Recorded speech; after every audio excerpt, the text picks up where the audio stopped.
इस बीच अब उत्तर प्रदेश के मुख्यमंत्री योगी आदित्यनाथ ने भी जमालुद्दीन पर भड़कते हुए बड़ा बयान दिया है। सीएम योगी ने कहा कि आरोपी और उसके गिरोह से जुड़े सभी अपराधियों की संपत्तियां जब्त की जाएंगी और उन्हें ऐसी सजा दी जाएगी जो समाज के लिए उदाहरण बने। सीएम योगी आदित्यनाथ ने मंगलवार को अपने ट्वीट में लिखा, हमारी सरकार बहन बेटियों की गरिमा और सुरक्षा के प्रति पूर्णतः प्रतिबद्ध है। प्रारंभिक जांच में सामने आया है कि आरोपी जमालुद्दीन की गतिविधियां समाज विरोधी ही नहीं बल्कि राष्ट्र विरोधी भी है। सीएम योगी ने कहा कि उत्तर प्रदेश सरकार कानून व्यवस्था को लेकर किसी प्रकार की ढिलाई नहीं बरतेगी।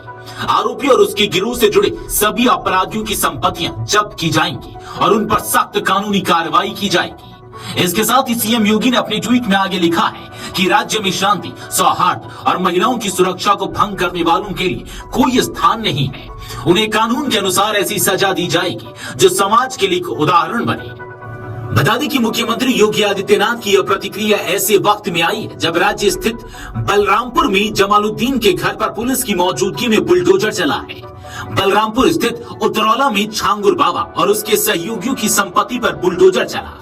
वहीं उत्तर प्रदेश सरकार में मंत्री अनिल राजभर ने कहा, जमालुद्दीन उर्फ झांगुर बाबा ने लोगों का धर्मांतरण करके अकूत संपत्ति अर्जित की। अवैध तरीके से संपत्ति अर्जित करना और उन्हें दूसरे धर्म में परिवर्तित करके बेटियों और बहनों का जीवन बर्बाद करना राष्ट्रद्रोह का कार्य है।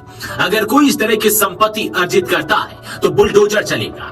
अभी 18 लोगों के नाम सामने आए हैं। एक पूर्व मंत्री का नाम भी आया है। सरकार ने पहले भी कहा था कि कार्रवाई होगी और कार्रवाई हो रही है। जलाउद्दीन उर्फ छांगुर बाबा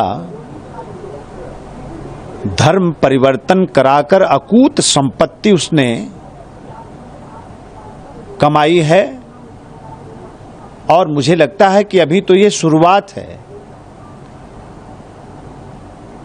गलत तरीके से संपत्ति कमाना और धर्म परिवर्तन,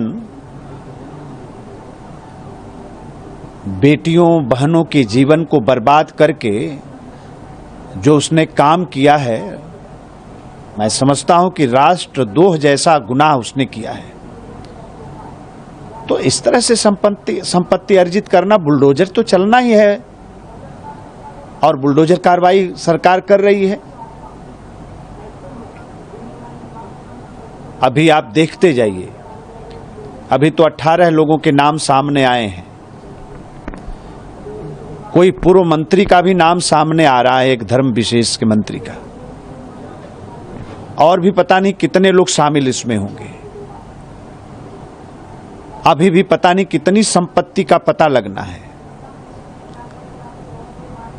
40 देशों का नेटवर्क और जिस तरह से देश के खिलाफ ये घिनौनी साजिश देश की सीमा के बाहर से हो रही है, उसका भी एक उदाहरण है। ये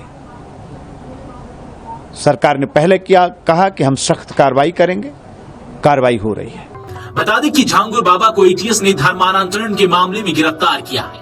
उस पर 100 करोड़ की विदेशी फंडिंग और धर्मांतरण का आरोप है। एटीएस को पुख्ता सुराग मिले हैं कि झांगुर बाबा ने अवैध धर्मांतरण के जरिए 100 करोड़ रुपए से अधिक रकम जुटाई है। झांगुर मूल रूप से रहरा माफी गांव का रहने वाला है। वहीं से उसने अंगूठी नग बेचने का काम शुरू किया था। सियासत में दांव आजमाने के लिए 2015 में पंचायत चुनाव में उतरा और प्रधान बना। यहीं से उसका दबदबा बढ़ने लगा। गांव के कई लोग उससे जुड़ने लगे। तभी उसने धर्म परिवर्तन कराकर अपनी साख बचाने की सोची। साथ ही सियासत में बेटे महबूब को मजबूत करने की रणनीति बनाई। वर्ष 2022 के पंचायत चुनाव में बेटे महबूब को प्रधान के पद पर चुनाव लड़ाया। मोटी रकम भी खर्च की मगर जीत नहीं हो सकी। नवीन और नीतू का धर्म परिवर्तन कराने के बाद झांगुर के पास पैसे की कमी दूर हो गई। वह बेटे को पंचायत की ही सियासत में सफल बनाने की योजना पर काम कर रहा था। इसी दौरान वह एटीएस के शिकंजे में आ गया। अब उसकी मुश्किलें लगातार बढ़ती जा रही है। धर्म परिवर्तन कराने के मामले में जमालुद्दीन और झांगुर बाबा ऐसे ही एटीएस के निशाने पर नहीं आया है। उसकी कई कारगुजारियों की जानकारी एटीएस ने जुटाई। इसके बाद एफआईआर दर्ज करके छानबीन शुरू की।